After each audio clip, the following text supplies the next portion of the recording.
ಕಣ್ಣುಗಳು ಮುಚ್ಚಿರಲಿ. ಮುಖದ ಮೇಲೆ ಒಂದು ಮಂದಹಾಸ ಇರಲಿ. ಸರಳವಾದ ಉಚ್ಛ್ವಾಸ ನಿಶ್ವಾಸ ಕ್ರಿಯೆಯನ್ನು ಒಬ್ಸರ್ವ್ ಮಾಡಿ. ನಿಧಾನಕ್ಕೆ ಉಸಿರನ್ನು ಒಳ ತೆಗೆದುಕೊಳ್ಳಿ. ಇನ್ನಷ್ಟು ನಿಧಾನಕ್ಕೆ ಉಸಿರನ್ನು ಹೊರಹಾಕಿ.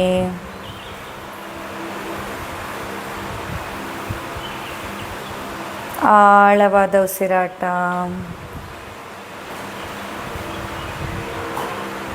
ನಮಸ್ಕಾರ ಮುದ್ರೆಗೆ ಬನ್ನಿ.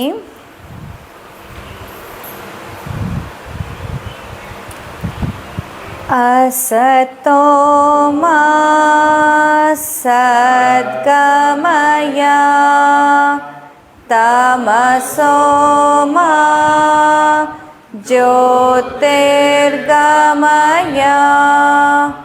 मृत्योर्मा अमृतंगमय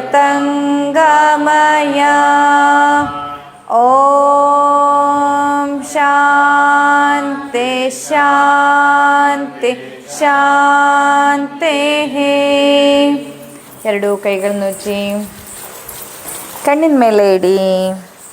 ಭೂತಾಯಿ ಆಶೀರ್ವಾದವನ್ನು ತೆಗೆದುಕೊಳ್ತಾ ಇವತ್ತಿನ ತರಗತಿಯನ್ನು ಆರಂಭಿಸೋಣ. ಇನ್ನೊಮ್ಮೆ ಎಲ್ಲರಿಗೂ ಶುಭ ಸಂಜೆ. ಇವತ್ತು ಮೊದಲನೇದಾಗಿ ಸರಳ ವ್ಯಾಯಾಮವನ್ನು ಮಾಡೋಣ. ಸರಳ ವ್ಯಾಯಾಮ ಮಾಡುವಾಗ ನಿಮಗೆ ಯಾರ್ಯಾರಿಗೆ ಹೇಗೆ ಕಂಫರ್ಟೇಬಲ್ ಆಗುತ್ತೋ ಆ ರೀತಿಯಲ್ಲಿ ಕೂತ್ಕೊಳ್ಳಿ. ಪದ್ಮಾಸನದಲ್ಲಿ ಆಗೋರು ಪದ್ಮಾಸನದಲ್ಲಿ ಕೂತ್ಕೊಳ್ಳಿ. ಅದಾಗದೇ ಇದ್ದವರು ಸಿದ್ಧಾಸನ, ಸುಖಾಸನ ಅಥವಾ ವಜ್ರಾಸನ, ಯಾವುದ್ರಲ್ಲಿ ನೀವು ಕಂಫರ್ಟೇಬಲ್ ಆಗಿದ್ದೀರಾ ನೋಡಿ ಹಾಗೆ ಕೂತ್ಕೋಬೇಕು. ಗೋಡೆಯ ಸಪೋರ್ಟ್ ಬೇಕಾದವರು ಸಪೋರ್ಟನ್ನು ತೊಗೊಂಡು ಕೂತ್ಕೊಳ್ಬೋದು. ಸರಿನಾ? ಮೊದಲನೇದಾಗಿ ಕುತ್ತಿಗೆಯಿಂದ ಸ್ಟಾರ್ಟ್ ಮಾಡೋದು. ಕುತ್ತಿಗೆಯಲ್ಲಿ ಹೇಗೆ ಮಾಡೋದು? ಉಸಿರನ್ನು ತೆಗೆದುಕೊಳ್ತಾ ಮೇಲೆ, ಉಸಿರನ್ನು ಹೊರ ಹಾಕ್ತಾ ಕೆಳಗೆ, ಉಸಿರನ್ನು ತೆಗೆದುಕೊಳ್ತಾ ಮೇಲೆ, ಉಸಿರನ್ನು ಹೊರ ಹಾಕ್ತಾ ಕೆಳಗೆ. ಅದೇ ರೀತಿ ಮಾಡಿ. ಈಗ ನಿಧಾನಕ್ಕೆ ವೇಗವನ್ನು ಚೂರಾಗಿ ಹೆಚ್ಚು ಮಾಡ್ತಾ ಬನ್ನಿ. ಕುತ್ತಿಗೆ ನೋವಿದ್ದವ್ರು ಇದನ್ನ ಮಾಡಬಾರ್ದು. ಸರ್ವೈಕಲ್ ಸ್ಪಾಂಡಿಲೈಸಿಸ್ ಇದ್ದವರು ಮಾಡಬಾರ್ದು. Yes, very good. ಹಾಗೆ right and left, right and left, ಬಲ ಮತ್ತು ಎಡ ಭಾಗಕ್ಕೆ, ಬಲ ಹಾಗೂ ಎಡ ಭಾಗಕ್ಕೆ.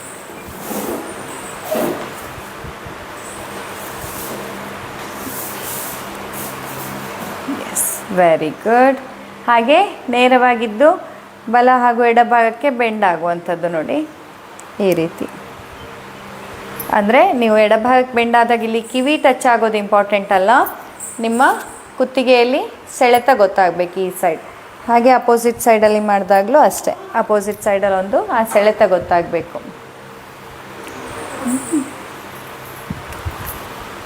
Very good. ರೊಟೇಷನನ್ನು ಮಾಡಿ. ಕುತ್ತಿಗೆಯ ರೊಟೇಷನ್ ಕಂಪ್ಲೀಟಾಗಿ ನೆಕ್ ರೊಟೇಷನನ್ನು ಮಾಡಿ. ಕ್ಲಾಕ್ ವೈಸಲ್ಲಿ 3 ಸತಿ, ಆ್ಯಂಟಿ ಕ್ಲಾಕ್ ವೈಸಲ್ಲಿ 3 ಸತಿ ಕುತ್ತಿಗೆಯ ರೊಟೇಷನನ್ನು ಮಾಡಿ. ಯಾರ್ಯಾರು ಇದನ್ನ ಮಾಡಬಾರ್ದು? ಈಗಾಗಲೇ ಏನಾದರೂ ಬ್ರೈನ್ ರಿಲೇಟೆಡ್ ಸರ್ಜರಿ ಆದವರು ಅಥವಾ ಕುತ್ತಿಗೆಯ ಸಂಬಂಧಿ ನೋವಿನಿಂದ ಬಳಲ್ತಾ ಇದ್ದವರು ಇದನ್ನು ಮಾಡಬಾರ್ದು. ಅಥವಾ ಕುತ್ತಿಗೆಯ ರೊಟೇಷನನ್ನು ಮಾಡೋ ಮೊದಲು ಜಾಗ್ರತೆಯನ್ನು ವಹಿಸಬೇಕು, ನಿಧಾನಕ್ಕೆ ಮಾಡಬೇಕು. Okay, relax. ಈಗ ಭುಜಕ್ಕೆ ಮೂಮೆಂಟ್ ಕೊಡಿ, ಮೇಲೆ ಕೆಳಗೆ. 1 2 3 4 5 6 7 8 9 10. Very good. ಈಗ ಅಲ್ಲೇ ರೊಟೇಷನನ್ನು ಮಾಡೋಣ. ಹೇಗೆ ನೋಡಿ, ಈ ಥರ ಆರಾಮದಲ್ಲಿ ಕೂತ್ಕೊಂಡೆ. ಬೇಕಿದ್ರೆ ನಿಮ್ಮ ಹಸ್ತವನ್ನು 2 ಮೊಣಕಾಲಿನ ಮೇಲಿಟ್ಟು ರೊಟೇಷನ್ ಕಂಪ್ಲೀಟಾಗಿ. ಹಾಗೆ ಅಪೋಸಿಟ್ ಡೈರೆಕ್ಷನಲ್ಲಿ ಕೂಡ ಮಾಡಿ, ಆ್ಯಂಟಿ ಕ್ಲಾಕ್ ವೈಸಲ್ಲಿ ಹಾಗೂ ಕ್ಲಾಕ್ ವೈಸಲ್ಲಿ.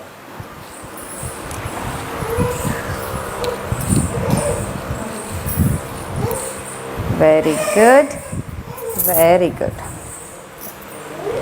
ಆಯಿತಾ? ನಂತರ ಅವರಿಗೆ ರೂಮ್ ಬೇಕಾದ್ರೆ ತೋರಿಸಿ, ಹಾಲು ಕುಡಿಸ್ಲಿಕ್ಕೆ, ರೂಮ್ ಒಳಗೆ ಹಾಲು ಕುಡಿಸ್ಲಿಕ್ಕೆ. ಆಯಿತಾ? ಅದರ ನಂತರದಲ್ಲಿ ನೀವು 2 ಕಾಲನ್ನು ಸ್ಟ್ರೆಚ್ ಮಾಡಿ, 2 ಕೈಗಳನ್ನು ಸ್ಟ್ರೆಚ್ ಮಾಡಿ.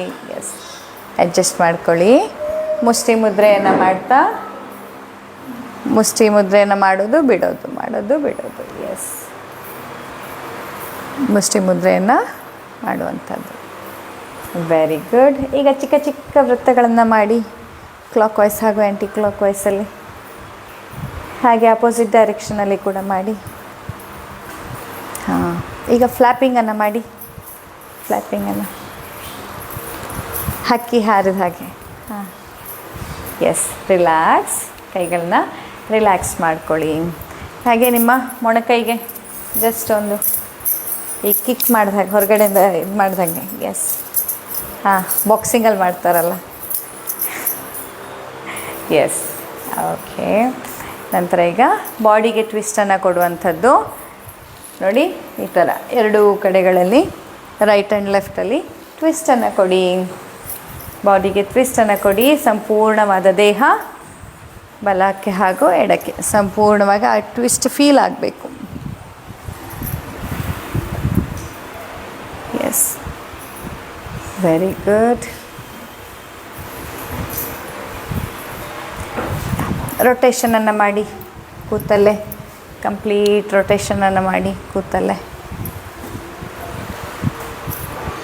Very good. ಮುಂದೆ ಬರಲಿ ಪೂರ್ತಿ. ಹಾಂ, ಹಾಗೆ ಹಿಂದೆ. ಬಟ್ ಲೋ ಬ್ಯಾಕ್ ಪೇನ್ ಇರೋರು ಕೇರ್ಫುಲ್ ಆಗಿರಿ. ಈ ಒಂದು ರೊಟೇಷನನ್ನು, ಕೂತಲ್ಲೇ ಮಾಡುವ ರೊಟೇಷನನ್ನು ಯಾರ್ಯಾರು ಲಂಬಾರ್ ಸ್ಪಾಂಡಿಲೋಸಿಸ್ ಅಥವಾ ಕೆಳ ಸೊಂಟದ ನೋವಿನಿಂದ ಬಳಲ್ತಾ ಇದ್ದೀರಲ್ಲ, ನೀವು ಮಾಡಬಾರ್ದು. ಅಥವಾ ನೀವು ಈ ರೀತಿ ಫಾರ್ವರ್ಡ್ ಬೆಂಡ್ ಮಾಡಿದಾಗ ನೋವು ಜಾಸ್ತಿ ಆಗೋ ಸಾಧ್ಯತೆ ಇರುತ್ತೆ. ಅದರ ಹೊರತಾಗಿ ಉಳಿದವರೆಲ್ಲರೂ ಮಾಡ್ಬೋದು. ಆಯಿತಾ? ಓಕೆ. ಈಗ ಕಾಲನ್ನು ಉದ್ದಕ್ಕೆ ಸ್ಟ್ರೆಚ್ ಮಾಡಿ. Very good. ಮೊಣಕಾಲನ್ನು ಮಡಿಸಿ ಬಿಡಿಸಿ ಮಾಡಿ. ಮೊಣಕಾಲನ್ನು ಮಡಿಸುವಂಥದ್ದು ಬಿಡುವಂಥದ್ದು. Very good. ನಿಧಾನಕ್ಕೆ ಮಾಡಿ. ಇದನ್ನು ಮಂಡಿ ನೋವು ಇರೋರು ಮಾಡಬಾರ್ದು. ಮಂಡಿ ನೋವು ಇಲ್ಲದೆ ಇದ್ದವರೆಲ್ಲ ಮಾಡಿ, ಮಂಡಿ ನೋವು ಇದ್ದವರು ಇದನ್ನು ಮಾಡಬಾರ್ದು. Very good. ಆ್ಯಂಕಲ್ ರೊಟೇಷನನ್ನು ಮಾಡಿ. ಆ್ಯಂಕಲ್ ಕೆಳಗಿನ ಗಂಟನ್ನು ರೊಟೇಷನನ್ನು ಮಾಡಿ, ಕ್ಲಾಕ್ ವೈಸ್ ಹಾಗೂ ಆ್ಯಂಟಿ ಕ್ಲಾಕ್ ವೈಸಲ್ಲಿ. Very good. ಆ್ಯಂಕಲ್ ಸ್ಟ್ರೆಚ್ಚನ್ನು ಮಾಡಿ. ನಿಮ್ಮ ಇದು ಕಾಲು ಗಂಟು ಅಂತಂದರೆ ಕಂಪ್ಲೀಟಾಗಿ ಸ್ಟ್ರೆಚ್ ಮಾಡೋದು, ನಿಮ್ಮ ಕಡೆ ಎಳ್ಕೊಳ್ಳೋದು, ಕಾಲು ಬೆರಳುಗಳನ್ನ ನಿಮ್ಮ ಹತ್ರ ತೊಗೊಳ್ಳೋದು ಮತ್ತು ದೂರ ಹಾಕೋದು. ಎಸ್, ಆ್ಯಂಕಲ್ ಸ್ಟ್ರೆಚ್ಚನ್ನು ಮಾಡಿ. ಸಂಪೂರ್ಣ ಇಡೀ ಕಾಲಲ್ಲಿ ಸೆಳೆತ ಗೊತ್ತಾಗಬೇಕು ಆ್ಯಂಕಲ್ ಸ್ಟ್ರೆಚ್ ಮಾಡಿದಾಗ. Very good. ಕಾಲು ಬೆರಳುಗಳನ್ನಷ್ಟೇ ಮೂವ್ ಮಾಡಿ, ಕಾಲು ಬೆರಳುಗಳನ್ನಷ್ಟೇ ಅಲುಗಾಡಿಸಿ.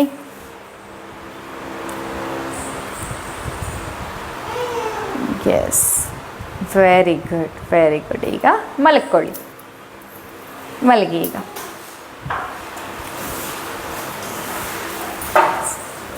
ನಾನು ಕಾಣೋ ಥರ ಮಲ್ಕೊಳ್ಳಿ. ನಾನು ಹೇಳಿದ್ದು ಅರ್ಥ ಆಗೋ ಥರ ಅಥವಾ ನಾನು ತೋರಿಸಿದ್ದು ಕಾಣೋ ಥರ.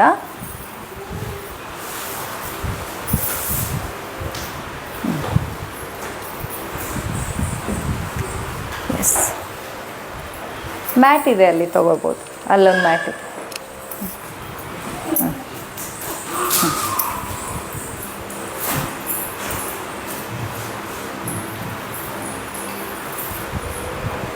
ಎಸ್. ಈಗ ನಿಧಾನಕ್ಕೆ ಬಲಗಾಲನ್ನು ಮಾತ್ರ ಒಂದು 30 ಡಿಗ್ರಿ ಆಗುವಷ್ಟು ಮಾತ್ರ ಎತ್ತಿ, ನೆಲದಿಂದ 30 ಡಿಗ್ರಿಯಷ್ಟು ಮಾತ್ರ, ಒಂದಿಷ್ಟೇ. ಹಾಂ, ಹಾಗೆ ಇಟ್ಕೊಳ್ಳಿ. ಆಳವಾಗಿ ಉಸಿರಾಡ್ತಾ ಇರಿ. ಉಸಿರನ್ನು ಕಟ್ಟಿಟ್ಕೊಳ್ಬೇಡಿ. ಮಾಡ್ಬೋದು, ಮೊಣಕಾಲು ನೋವಿದ್ದವರು ಮಾಡ್ಬೋದು. Very good. ಯಾರಿದನ್ನು ಮಾಡಬಾರ್ದು, ಮೇಂಟೈನ್ ಮಾಡಿ. Keep breathing. ಅಂಬಲಿಕಲ್ ಹರ್ನಿಯಾ ಇದ್ದವರು, ಈಗ ಕಳೆದ ಒಂದು 3-4 ತಿಂಗಳಲ್ಲಿ ಅಬ್ಡಾಮಿನಲ್ ಸರ್ಜರಿ ಆದವರು ಮಾಡಬಾರ್ದು. ಉಳಿದವರೆಲ್ಲ ಮಾಡ್ಬೋದು. ನಿಧಾನಕ್ಕೆ ಉಸಿರನ್ನು ಹೊರ ಹಾಕ್ತಾ ಕಾಲನ್ನು ಕೆಳಗೆ ತನ್ನಿ. ಹಾಗೆ ಎಡಗಾಲಲ್ಲಿ ಮಾಡಿ, ಅಪೋಸಿಟ್ ಲೆಗ್ಗಲ್ಲಿ 30 ಡಿಗ್ರಿ ಮಾತ್ರ ಎತ್ತಬೇಕು. 30 ಡಿಗ್ರಿ ಮಾತ್ರ. ಆಳವಾಗಿ ಉಸಿರಾಡಿ. ಇದು ನಿಮ್ಮ ತೊಡೆಯ ಮಾಂಸಖಂಡಗಳನ್ನು ಬಲಿಷ್ಠಗೊಳಿಸುವಲ್ಲಿ, ಹಾಗೆ ನಿಮ್ಮ ಹೊಟ್ಟೆಯ ಕೊಬ್ಬನ್ನು ಕರಗಿಸುವಲ್ಲಿ ಸಹಕಾರಿಯಾಗತ್ತೆ. ಕೊಬ್ಬಿಲ್ಲದೆ ಇದ್ದವರಿಗೆ ಮಾಂಸಖಂಡಗಳನ್ನ ಗಟ್ಟಿ ಮಾಡುವಲ್ಲಿ ಸಹಕಾರಿಯಾಗತ್ತೆ. ಆಳವಾಗಿ ಉಸಿರಾಡ್ತಾ ಇರಿ. ಮೇಂಟೈನ್ ಮಾಡಿ. ನಿಧಾನಕ್ಕೆ ಉಸಿರನ್ನು ಹೊರ ಹಾಕ್ತಾ ಕಾಲನ್ನು ಕೆಳಗೆ ತನ್ನಿ. ಹಾಗೆ ಈಗ ಬಲಗಾಲಲ್ಲಿ ಇನ್ನೊಂದು ಚೂರು ಮೇಲಕ್ಕೆತ್ತಿ 60 ಡಿಗ್ರಿ ತನಕ ಹೋಗಲಿ. 60 ಡಿಗ್ರಿ ತನಕ ಹೋಗಲಿ. ಮೊಣಕಾಲು ನೇರ ಇರಬೇಕು. ಆಳವಾಗಿ ಉಸಿರಾಡಿ. ಆಳವಾದ ಉಸಿರಾಟ. Very good. Keep breathing. Do not hold your breath. ಉಸಿರನ್ನು ಕಟ್ಟಿಟ್ಕೊಳ್ಬಾರ್ದು. ಉಸಿರಾಡ್ತಾ ಇರಿ. ನಿಧಾನಕ್ಕೆ ಉಸಿರನ್ನು ಹೊರ ಹಾಕ್ತಾ ಕಾಲನ್ನು ಕೆಳಗೆ ತನ್ನಿ. ಈಗ ಎಡಗಾಲನ್ನು ನಿಧಾನಕ್ಕೆ ಉಸಿರನ್ನು ತೆಗೆದುಕೊಳ್ತಾ ಮೊಣಕಾಲನ್ನು ನೇರವಾಗಿಟ್ಟು ಎತ್ತಿ 60 ಡಿಗ್ರಿ. ಮೇಂಟೈನ್. 1 2 3 4 5 6 7 8 9 10. ನಿಧಾನಕ್ಕೆ ಕಾಲನ್ನು ಕೆಳಕ್ಕೆ ತನ್ನಿ. Very good. ಈಗ ನಿಮ್ಮ ಎರಡೂ ಹಸ್ತವನ್ನು ನಿಮ್ಮ ಬೆನ್ನು ಹುರಿಯ ಕೆಳಭಾಗಕ್ಕೆ ಸಪೋರ್ಟಿವ್ ಆಗಿ ಇಟ್ಕೊಳ್ಳಿ. ಈ ಥರ ನಿಮ್ಮ ಬೆನ್ನು ಹುರಿಯ ಕೆಳಗೆ ಈ ಥರ ಇಟ್ಕೊಳ್ಳಿ. ಹಾಂ, ಕರೆಕ್ಟ್. ಕೆಳಭಾಗಕ್ಕೆ ಸಪೋರ್ಟಿವ್ ಆಗಿ ಇಟ್ಕೊಳ್ಳಿ. Very good. ಇವರಿಗೊಂದು ಮ್ಯಾಟ್ ಕೊಡು, ಅಲ್ಲಿರೋದು ಮ್ಯಾಟ್ ಕೊಡು. ಇಟ್ಕೊಂಡು ಈಗ ನಿಧಾನಕ್ಕೆ ಎರಡೂ ಕಾಲನ್ನು ಒಟ್ಟಿಗೆ 30 ಡಿಗ್ರಿಗೆ ಎತ್ತಿ. 30 ಡಿಗ್ರಿ ಮಾತ್ರ. ಹಾಂ, ಮೊಣಕಾಲು ನೇರವಾಗಿರಲಿ. ಮೊಣಕಾಲು ನೇರವಾಗಿರಲಿ. ಬೇಡ ಸಂಗೀತ ಬೇಡ, ಅದು ಒಳಗಿಟ್ಟು. ಹಾಂ, ಮೇಂಟೈನ್ ಮಾಡಬೇಕು. 1 2 3 4 5. Very good. ನಿಧಾನಕ್ಕೆ ಬಿಸಾಡಕ್ಬಾರ್ದು. ನಿಮ್ಮ ಸ್ವಂತದ ಕಾಲಿದು. ಬಾಡಿಗೆಗೆ ತಂದಿರೋದಲ್ಲ. ಬಾಡಿಗೆಗೆ ತಂದಿದ್ದ ವಸ್ತುನೂ ಹಾಳು ಮಾಡಬಾರ್ದು, ಅದು ಬೇರೆ ವಿಷಯ. ನಿಧಾನಕ್ಕೆ ರಿಲ್ಯಾಕ್ಸ್. ಈಗ ಅದೇ ಎರಡು ಕಾಲುಗಳನ್ನು 60 ಡಿಗ್ರಿಗೆ ಎತ್ತೋಣ. ನಿಧಾನಕ್ಕೆ ಎತ್ತಿ ನೋಡೋಣ. ಹೊಟ್ಟೆಯನ್ನು ಉಪಯೋಗಿಸಿ ಎತ್ತಿ.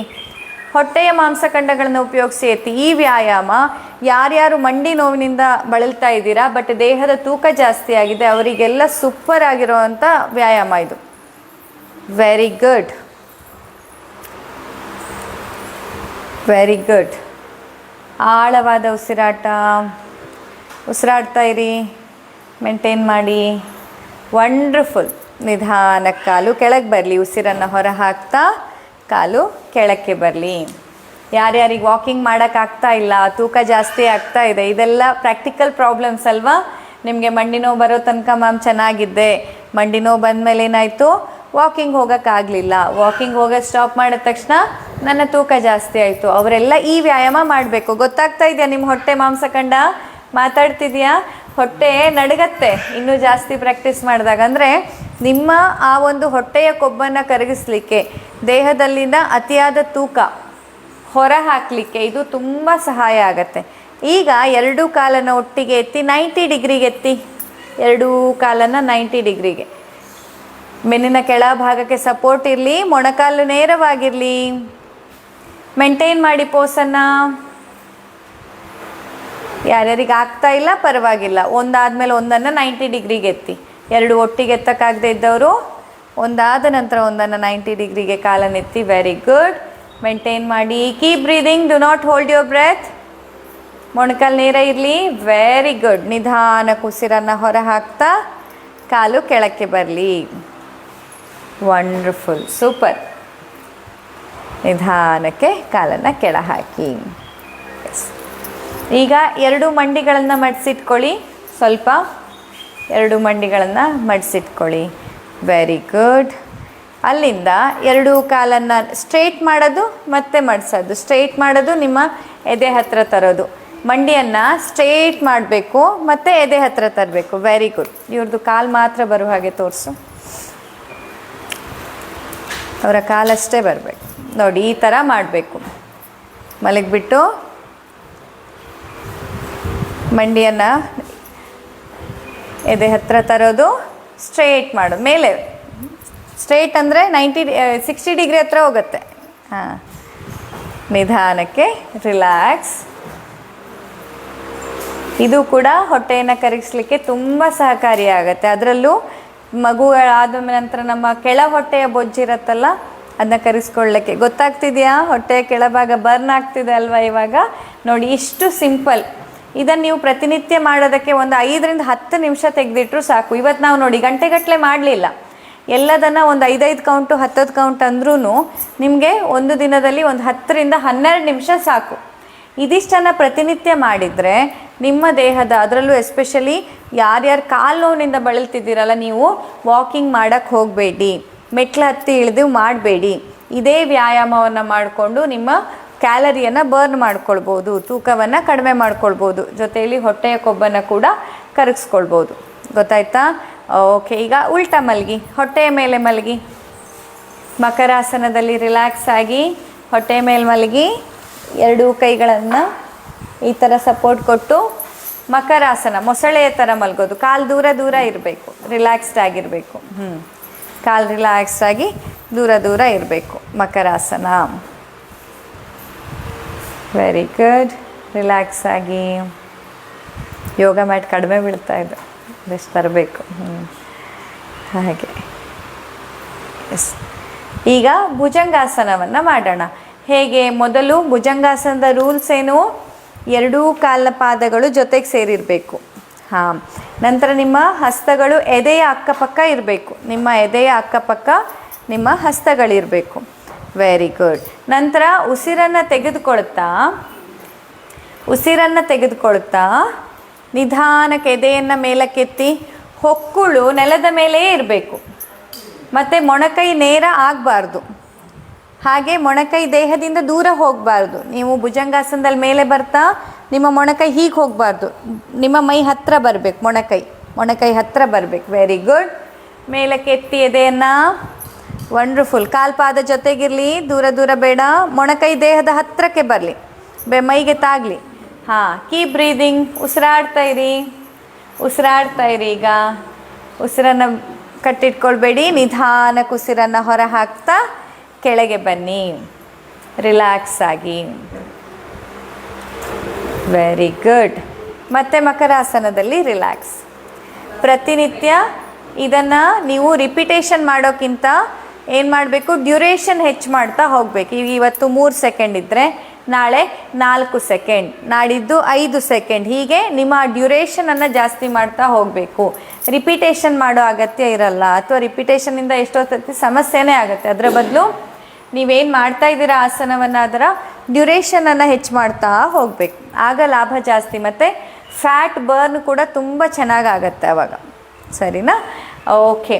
ನಂತರ ನೆಕ್ಸ್ಟ್ ಇವಾಗ ರಿಲ್ಯಾಕ್ಸ್ ಆಗೋಣ ಒಂದು ಸ್ವಲ್ಪ. ಶವಾಸನಕ್ಕೆ ಬನ್ನಿ, ತಿರುಗಿ. ಶಾರ್ಟ್ ರಿಲ್ಯಾಕ್ಸೇಷನ್ ಸಾಕು, ಯಾಕಂದರೆ ತುಂಬ ಸುಸ್ತಾಗುವಷ್ಟು ಇವತ್ತು ನಾನು ಮಾಡಿಲ್ಲ ಅಲ್ವಾ. ನಾಳೆ ನಾನು ಕೂಡ ಯೋಗ ಮಾಡೋ ಡ್ರೆಸ್ ಹಾಕೋ ಬರ್ತೀನಿ, ಆಗ ನಿಮಗೆಲ್ಲ ಸುಸ್ತಾಗುವಷ್ಟು ಮಾಡೋಕ್ಕಾಗತ್ತೆ. ಇವತ್ತಿಷ್ಟು ಸಾಕು.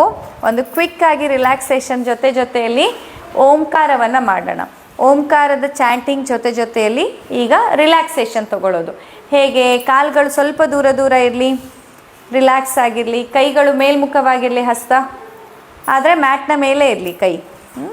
ಹಸ್ತಗಳು ಮೇಲ್ಮುಖ ಆಗಿರಲಿ, ಆದರೆ ನಿಮ್ಮ ಮ್ಯಾಟ್ನ ಮೇಲೆ ಇರಲಿ.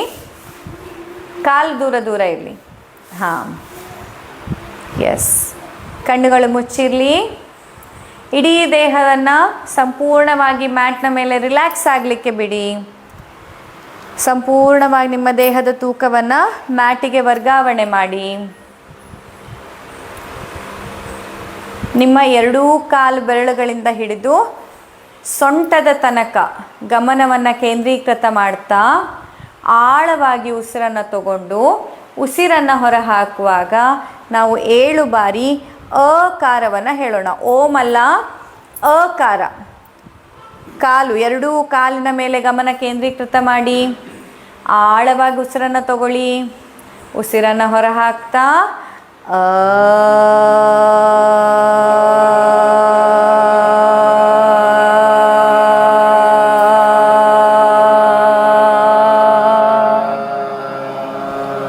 ಮತ್ತೊಮ್ಮೆ ಆಳವಾಗಿ ಉಸಿರನ್ನು ಒಳ ತೆಗೆದುಕೊಳ್ಳಿ.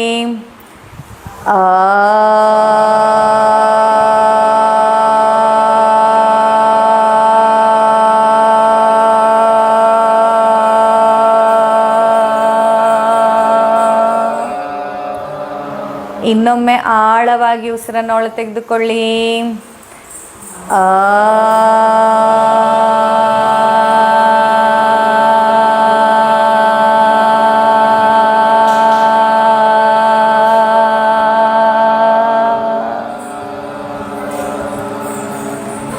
ಇನ್ನೊಮ್ಮೆ ಆಳವಾಗಿ ಉಸಿರನ್ನು ಒಳ ತೆಗೆದುಕೊಳ್ಳಿ. ಆ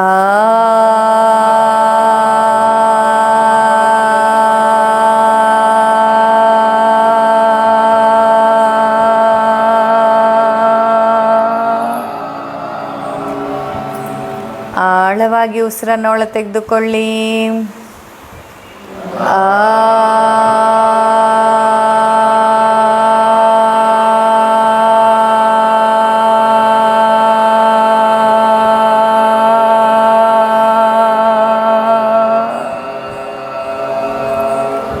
ಇನ್ನೊಮ್ಮೆ ಆಳವಾಗಿ ಉಸಿರನ್ನು ಒಳ ತೆಗೆದುಕೊಳ್ಳಿ.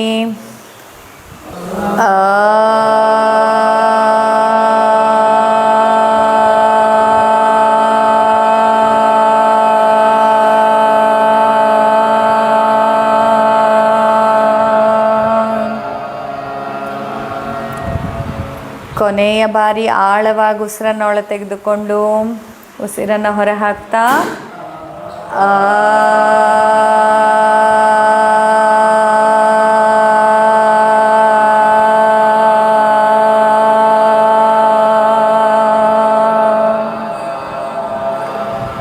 ಸಂಪೂರ್ಣವಾದ ವಿಶ್ರಾಂತಿಯನ್ನು ಗಮನಿಸಿ.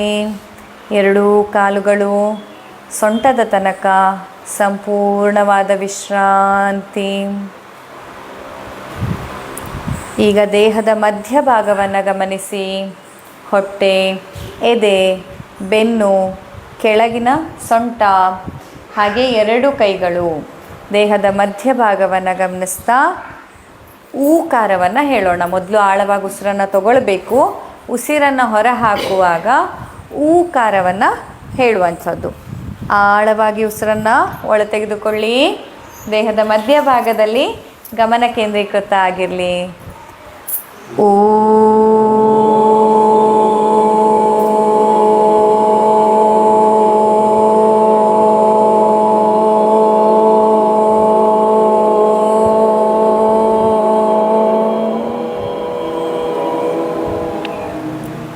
ಇನ್ನೊಮ್ಮೆ ಆಳವಾಗಿ ಉಸಿರನ್ನು ಒಳ ತೆಗೆದುಕೊಳ್ಳಿ.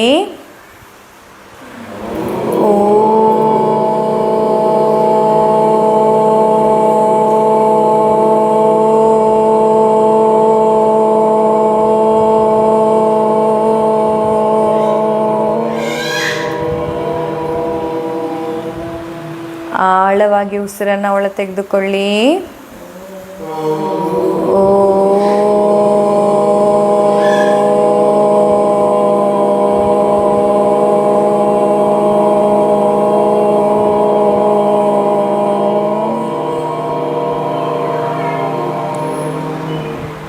ಆಳವಾಗಿ ಉಸಿರನ್ನು ಒಳ ತೆಗೆದುಕೊಳ್ಳಿ.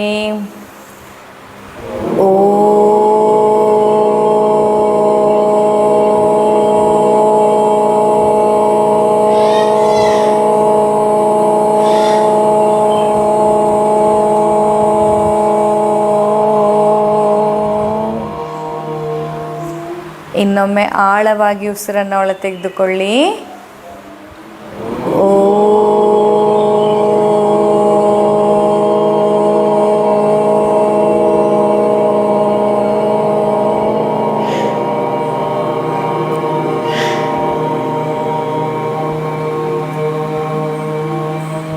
ಸಂಪೂರ್ಣವಾದ ವಿಶ್ರಾಂತಿಯನ್ನು ಗಮನಿಸಿ.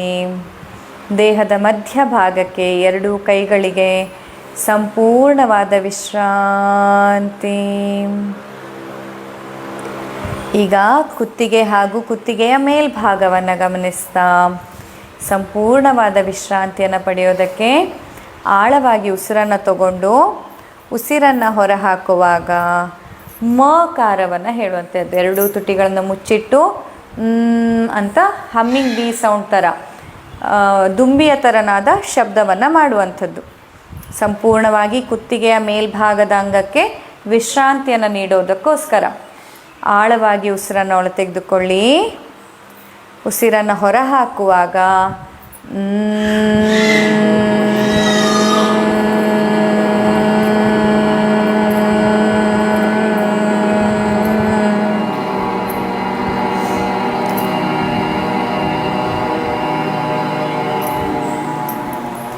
ಇನ್ನೊಮ್ಮೆ ಆಳವಾಗಿ ಉಸಿರನ್ನು ಒಳ ತೆಗೆದುಕೊಳ್ಳಿ.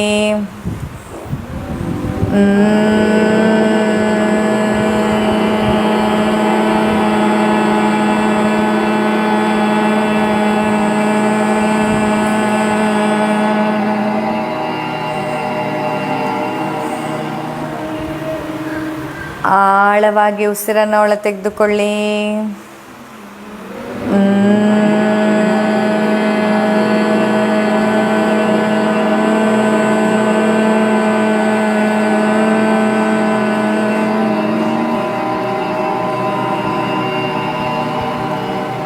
ಸಂಪೂರ್ಣವಾದಂಥ ವಿಶ್ರಾಂತಿ.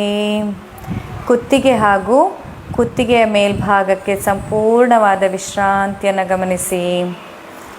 ಆಜ್ಞಾಚಕ್ರದ ಮೇಲೆ ಎರಡೂ ಹುಬ್ಬಿನ ಮಧ್ಯಭಾಗದಲ್ಲಿ ಗಮನವನ್ನು ಕೇಂದ್ರೀಕೃತ ಮಾಡ್ತಾ ಬನ್ನಿ. ಕಣ್ಣುಗಳು ಮುಚ್ಚಿರಲಿ. ಎರಡೂ ಕಣ್ಣಿನ ಮಧ್ಯಭಾಗದಲ್ಲಿ, ಹುಬ್ಬಿನ ಮಧ್ಯಭಾಗದಲ್ಲಿ ಆಜ್ಞಾಚಕ್ರದ ಮೇಲೆ ಗಮನವನ್ನು ಕೇಂದ್ರೀಕೃತ ಮಾಡ್ತಾ ಬನ್ನಿ. ಈಗ ಇಡೀ ದೇಹಕ್ಕೆ ಸಂಪೂರ್ಣವಾದ ವಿಶ್ರಾಂತಿಯನ್ನು ನೀಡಲು 3 ಸರ್ತಿ ಓಂಕಾರವನ್ನು ಹೇಳೋಣ. ಆಜ್ಞಾಚಕ್ರದ ಮೇಲೆ ಗಮನವನ್ನು ಕೇಂದ್ರೀಕೃತ ಮಾಡ್ತಾ ಆಳವಾಗಿ ಉಸಿರನ್ನು ಒಳ ತೆಗೆದುಕೊಳ್ಳಿ. ಉಸಿರನ್ನು ಹೊರ ಹಾಕುವಾಗ ಓ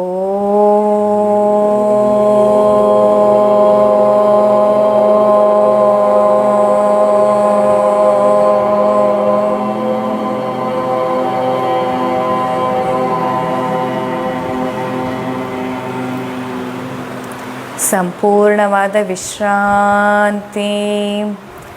ಇನ್ನೊಮ್ಮೆ ಆಳವಾಗಿ ಉಸಿರನ್ನು ಒಳ ತೆಗೆದುಕೊಳ್ಳಿ. ಉಸಿರನ್ನು ಹೊರ ಹಾಕ್ತಾ ಓ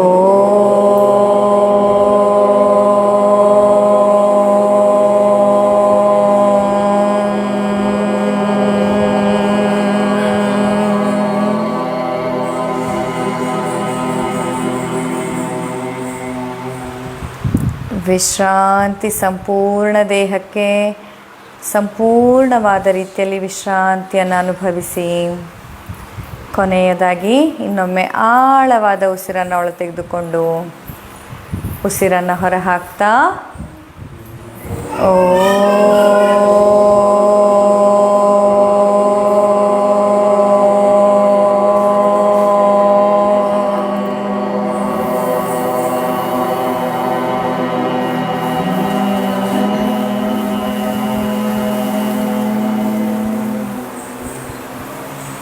ಸಂಪೂರ್ಣವಾದಂತಹ ವಿಶ್ರಾಂತಿ.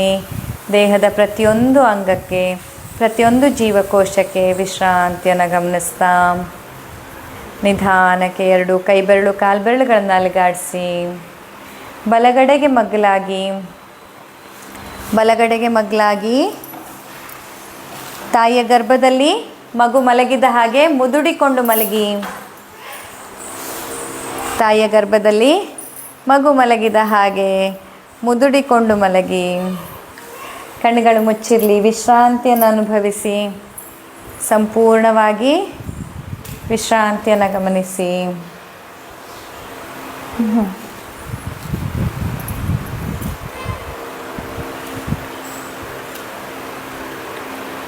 ನಿಧಾನಕ್ಕೆ ಸಂಪೂರ್ಣವಾಗಿ ರಿಲ್ಯಾಕ್ಸ್ ಆದಮೇಲೆ ಕೈಗಳ ಸಪೋರ್ಟಿಂದ ಎಲ್ಲಿದ್ದೀರೋ ಅಲ್ಲೇ ಎದ್ದು ಕೂತ್ಕೊಳ್ಳಿ. ಕಣ್ಣುಗಳು ಮುಚ್ಚಿರಲಿ. ಎಲ್ಲಿದ್ದೀರೋ ಅಲ್ಲೇ ಎದ್ದು ಕೂತ್ಕೊಳ್ಳಿ. ಕಣ್ಣುಗಳು ಮುಚ್ಚಿರಲಿ. 2 ಕೈಗಳಲ್ಲಿ ಚಿನ್ಮುದ್ರೆಯನ್ನು ಇಡಿ. ದೇಹದ ಸಂಪೂರ್ಣವಾದ ವಿಶ್ರಾಂತಿಯನ್ನು ಒಮ್ಮೆ ಗಮನಿಸ್ತಾ ನಮಸ್ಕಾರ ಮುದ್ರೆಗೆ ಬನ್ನಿ. ಇಡೀ ಜಗತ್ತಿಗೆ ಒಳ್ಳೆಯದಾಗಲಿ ಅಂತ ಕೇಳ್ಕೊಳ್ಳೋಣ. ನನ್ನೊಟ್ಟಿಗೆ ಹೇಳಿ. ಲೋಕ ಸಮಸ್ತ ಸುಖಿನೋ ಭವಂತು.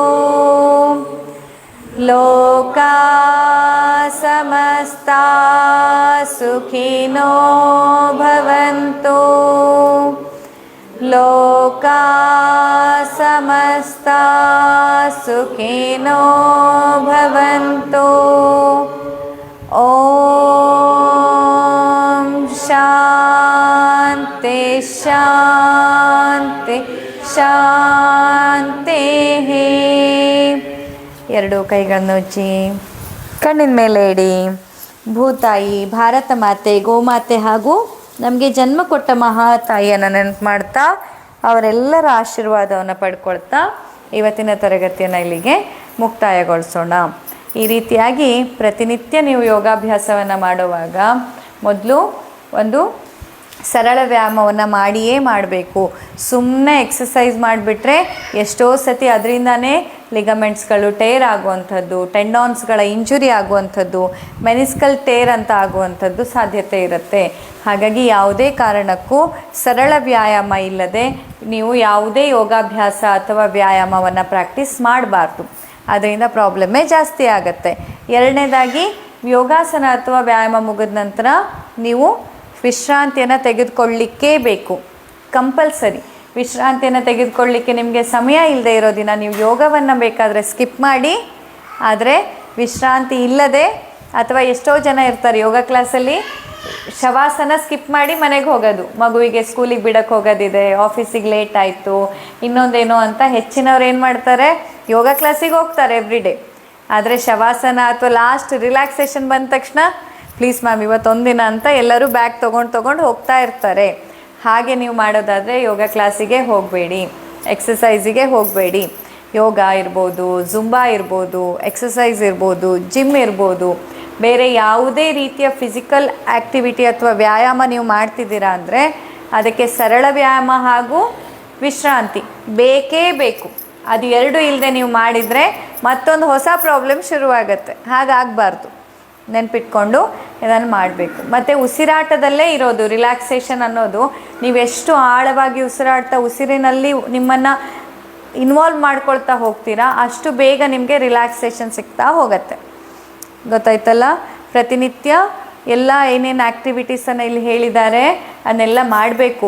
ಜಪ ಇರೋದು ನಿಮ್ಮ ಹೆಸರಲ್ಲಿ ಜಪ ಬರೆದಿಟ್ರೆ ನಾವು ಮಾಡೋದಲ್ಲ, ಯಾರು ಮಾಡಬೇಕು ಜಪನ?